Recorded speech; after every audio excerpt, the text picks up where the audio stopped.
নির্বাচনী প্রতিশ্রুতি বাস্তবায়নে সামাজিক নিরাপত্তা খাতে বরাদ্দ বাড়িয়ে চলছে নতুন বাজেট তৈরির কাজ, যার আকার হতে পারে 9.5 লাখ কোটি টাকার উপরে।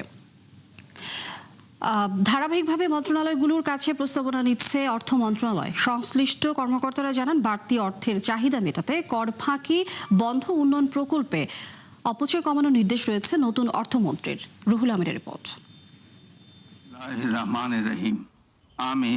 আমি 2 দশক পর আবারও জাতীয় সংসদে বাজেট উপস্থাপন করতে যাচ্ছে বিএনপি সরকার। তবে এবারের বাস্তবতা হলো বেশিরভাগই নতুন মুখ, আর চ্যালেঞ্জও কয়েক গুণ বেশি। সেসব মোকাবেলার কর্মকৌশল ও আর্থিক আয় ব্যয়ের হিসাব মেলানোর ভার নতুন অর্থমন্ত্রী আমির খসরু মাহমুদ চৌধুরীর কাঁধে। নবনিযুক্ত মাননীয় প্রথমবার স্বভাবতই চমক আর নতুনত্বে মোড়া এক বাজেট দিতে চাইবেন অর্থমন্ত্রী, কিন্তু দুর্ভাগ্যজনকভাবে জ্বালানিতে বাড়তি ব্যয় আর প্রবাসী আয়ের দুশ্চিন্তা সঙ্গী করে এগুতে হচ্ছে তাকে। ফলে ইচ্ছা থাকা সত্ত্বেও ব্যয় করতে পারবেন না দুহাত ভরে।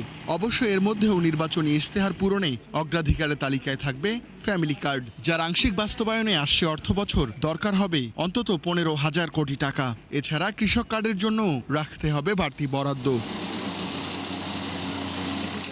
আকার আয়তা নিয়ে তেমন কোনো আলোচনা না থাকলেও বর্তমান সরকার এগুতে চায় আগের ধারাবাহিকতায়, আর ঝিমিয়ে পড়া উন্নয়ন কর্মকাণ্ডেও আভাস রয়েছে গতি বাড়ানোর। এই অর্থনীতিবিদ মনে করেন, যে কোনো সময়ের চেয়ে বেশি চ্যালেঞ্জিং হবে এবারের বাজেট, তাই থাকতে হবে সুস্পষ্ট রূপরেখা। রাজস্ব সীমিত, সতর্ক থাকতে হবে, কারণ ঝুঁকি, এই যে মধ্যপ্রাচ্যের যুদ্ধের ফলটা আমাদের উপর কেমন আসবে এগুলো দেখার বিষয় আছে।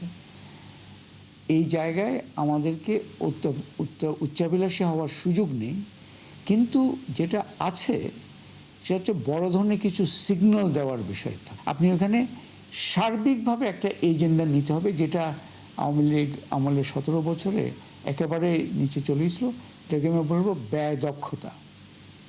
এই ব্যয় দক্ষতা কিন্তু ওইভাবে ফোকাসেও আসে না এবং হয়ও নাই। দীর্ঘদিন ধরে বাজেটের সিংহভাগ জুড়ে থাকা বেতন ভাতা আর সুদ পরিশোধের বাড়তি চাপ বহন করতে হবে সরকারকে, যা আরও বাড়তে পারে নতুন অর্থ বছরে। ফলে ইচ্ছা থাকার পরেও স্বাস্থ্য শিক্ষায় প্রত্যাশিত ব্যয় বাড়াতে পারবেন না নতুন অর্থমন্ত্রী। সিপিডির এই গবেষকের মতে, নতুন বাজেট চূড়ান্ত করার আগে পুনর্মূল্যায়ন করতে হবে সংশোধিত বাজেট, যাতে প্রকৃত বাস্তবতার নিরিখে সিদ্ধান্ত নিতে পারে নতুন সরকার। ওনারা নির্বাচন ইশতেহারে যেমন বলেছেন যে কর জিডিপির অনুপাত ওনারা বাড়াবেন, সেটা যদি হয় আগামী 5 বছর শেষে এখন যেটা 6.5-7% আছে, এটা 13%-এর কাছাকাছি যাবে।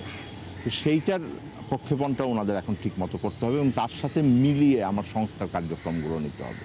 কারণ আপনি সম্পদ কতখানি নিতে পারবেন সেইটার উপরে নির্ভর করছে হলো যে আপনি ব্যয় কতখানি করতে পারবেন। বাজেটে প্রধান চ্যালেঞ্জই হবে অর্থসংস্থান।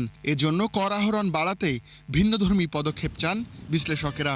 এছাড়া ঘাটতি অর্থায়নে ব্যাংক নির্ভরতা কমানোর পরামর্শ ব্যবসায়ী নেতাদের। একই সঙ্গে চান বিনিয়োগ বান্ধব পরিবেশের নিশ্চয়তা। পলিসিগুলো নেওয়া হবে সেটা যেন লং টার্ম পলিসি হয়, প্রতি বছর যেন পলিসি পরিবর্তন না হয়। সরকার বা বাজেটে যে পলিসি দেওয়া হয় সেই পলিসির ভিত্তিতে আমি একটা উদ্যোগ নিলাম বা আপনি একটা উদ্যোগ নিলেন, 1 বছরের পরে এই পলিসিটা চেঞ্জ হয়ে গেল, তাহলে আপনার এই উদ্যোগটা আর ফিজিবল থাকবে না। সব ঠিক থাকলে জুনের প্রথম সপ্তাহে সংসদে পেশ হতে পারে নতুন অর্থ বছরের বাজেট।